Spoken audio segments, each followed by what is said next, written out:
Turabasuje abakurikiye Easy Life Talk nk'ibisanzwe mu kiganiro cy'ubushize twari twabagejejeho ibijyanye no gusobanukirwa ngo ese gukura mu buryo bw'amarangamutima ni iki, cyangwa se nanone tureba hamwe bihurira he n'ubuzima umwana aba yaraciyemo cyangwa se umuryango aba yarakuriyemo, sosiyete aba yarakuriyemo, bihurira he no mu hahise he ho mu bwana, nk'intego ya kino kiganiro kugira ngo tugende tumenya impamvu twitwara uko twitwara, bityo bidufashe kuba twagira ibyo duhindura bitewe n'uko tuba dusanze hari impamvu zatumenye uko twitwara kutari kwiza bigira icyo byangiza mu mikoranire n'imikorere yo mu buzima busanzwe. Ushize rero twari twabasezeranyije yuko mu gice cya kabiri cy'ikiganiro tuzareba ese ni gute iyo umuntu ari wa muntu utabasha kugenzura amarangamutima ye cyangwa se adakuze mu buryo bw'amarangamutima bigenda bite iyo ari mu kazi. Akenshi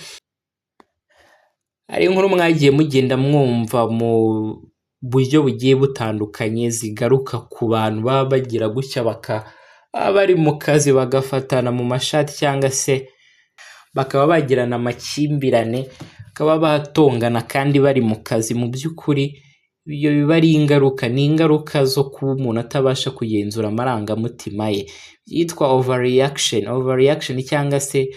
guhita umuntu yihutira kugira ikintu runaka kitari cyiza akora bitewe n'uko atabashije kugenzura wa mujinya cyangwa se amarangamutima atari meza yagize. Ikindi kintu bigaragarira mu kazi ni hahandi uba usanga harimo kuba abantu bakorana, harimo imikoranire idahwitse cyangwa se poor collaboration. Abantu ntabwo baba babasha kuba bakorana bitewe n'uko iyo umuntu afite emotional immaturity cyangwa se kuba umuntu adafite emotional control ability, atabasha kugenzura amarangamutima ye, hahandi nimba ari wa muntu ucecetse ntabwo abasha kuba yasangira n'uwo bari kumwe amakuru, ibyitwa communication, bityo bigatuma akazi katagenda neza, bitewe n'uko ntago haba harimo ubwumvikane bwuzuye cyangwa se communication. Ikindi kimenyetso kigaragarira mu kuba umuntu adakuze mu buryo bw'amarangamutima cyangwa se abura ibyitwa emotional control ni ibyitwa burnout. Ni ukuba umuntu ashobora kuba ari mu kazi mu by'ukuri hari ibintu bimubangamiye cyangwa se hari ibintu wenda bitamubereye byiza mu rugo cyangwa se n'ibindi bibazo byo mu buzima busanzwe, ariko kuba atari wa muntu ushobora kuganiriza mugenzi we ibimuremereye, ugasanga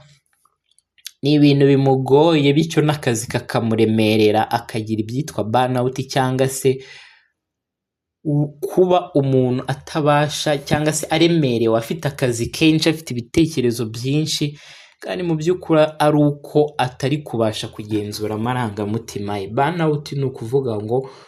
hahandi ibintu biba byagutesheje umutwe, ukavuga ngo ibintu hano byantesheje umutwe, ntago ndi kubasha gushyira ibintu ku murongo. Tuzagenda tubigarukaho mu biganiro byacu, izi ngingo ziba ziremereye ku buryo umuntu atahita azumva.